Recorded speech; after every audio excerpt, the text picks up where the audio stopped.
नमस्कार साथियों, मैं कृष्ण। आप देख रहे हैं अपने YouTube channel Krishna sir GS knowledge में। साथियों, आज झारखंड के इतिहास में हम लोग मध्यकाल की चर्चा करेंगे। मध्यकाल को दो भागों में बांट रहे हैं। वो एक दिल्ली सल्तनत के काल और दूसरा मुगल काल। तो दिल्ली सल्तनत की जहां तक चर्चा करेंगे साथियों, वो है ये 1206 से लेकर 1526 ईस्वी तक दिल्ली सल्तनत का कार्यकाल रहा है। तो दिल्ली सल्तनत में 5 राजवंशों का काल का शासन रहा है। तो हम लोग इलबरी वंश या गुलाम वंश, जिसको 1206 से 1290 ईस्वी तक देख रहे हैं। फिर देखते हैं खिलजी वंश, तो 1290 से 1320 ईस्वी। फिर देखते हैं तुगलक वंश 1320 ईस्वी से 1414 ईस्वी। फिर सैयद वंश 1414 से 1451 ईस्वी। फिर लोधी वंश 1451 से 1526 ईस्वी तक। इस तरह इस दिल्ली सल्तनत के अंतर्गत 5 राजवंशों का शासन रहा। इसी के अंतर्गत देखेंगे इलबरी वंश या गुलाम वंश। तो कहीं न कहीं तुर्कों का जो झारखंड में आगमन होना हुआ है, वह कहीं न कहीं शत्रु को पीछा करते हुए या उड़ीसा बंगाल में आक्रमण करने जाने के दौरान और आने के दौरान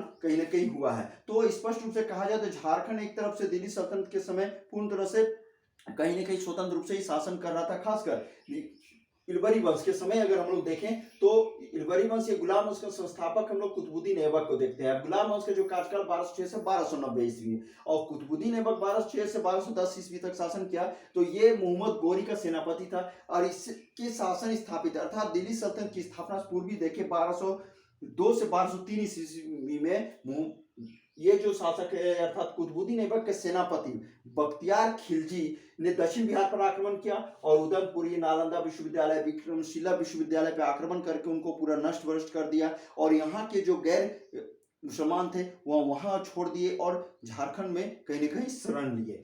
फिर यहाँ देखेंगे 1206 ईस्वी में बख्तियार खिलजी ने झारखंड से होकर बंगाल के सेनवंशी शासक लक्ष्मण सेन की राजधानी नदिया पे आक्रमण किया था।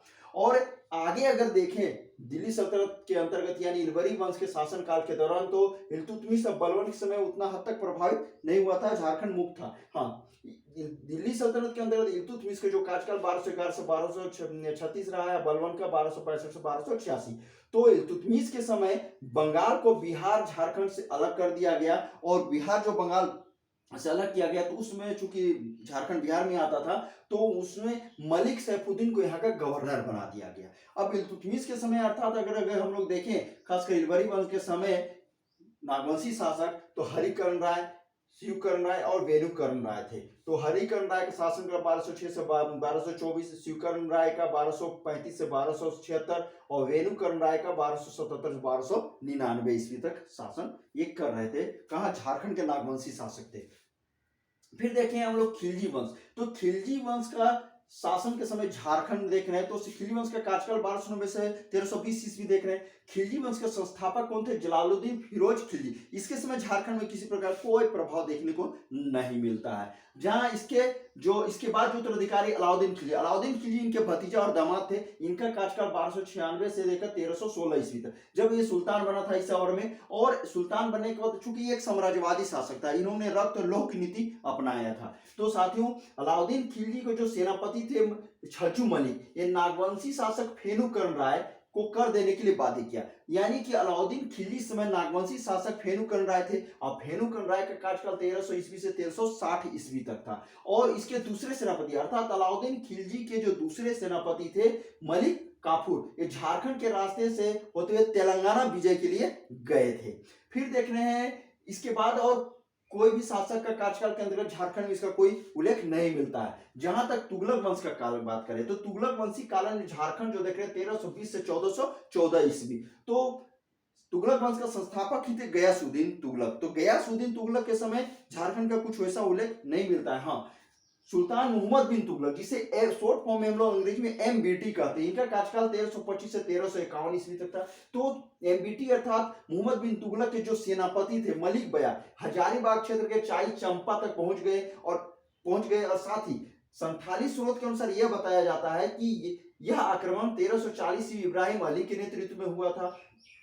फिर देख रहे हैं इस आक्रमण के समय इब्राहिम अली ने बीघा के किले पर अधिकार करने के साथ किए और संथाली लोग जो थे, संथाल के लोग, वो अपने सरदार के साथ वहां भाग गए। तो ऐसा वो आक्रमण करने की वजह क्या थी? तो मोहम्मद बिन तुगलक जब रास्ते से इनके जो खजाने आया जाया करते थे, ये संथाली लोग और जो झारखंड लूट लिया करते थे, झारखंड के जंगलों में शरण ले लिया करते थे। तो इसी कारण ये कार्रवाई करने के लिए आदेश दिया कौन? मोहम्मद बिन तुगलक या एमबीटी। तो मलिक बया, देखेंगे मलिक बया जो हजारीबाग के चाय किला को जीतकर फतेह खान दौरा को सौंप दिया। फतेह खान दौरा को क्या किया? सौंप दिया। तो कहीं ना कहीं मोहम्मद बिन तुगलक अर्थात एमबीटी के समय ये सारा क्षेत्र पर उनका अधिकार था। साथ ही एमबीटी के समय छज्जुद्दीन, देखेंगे, अजमुल मुल्क को सदगावा का शासक नियुक्त किया। तो कहीं कहीं ऐसा है हजारीबाग के सदगावा तक ये पहुंच गए थे, लेकिन जैसे ही देखेंगे हम लोग 1351 ईस्वी में एमबीटी अर्थात मोहम्मद बिन तुगलक की मृत्यु हो जाती है।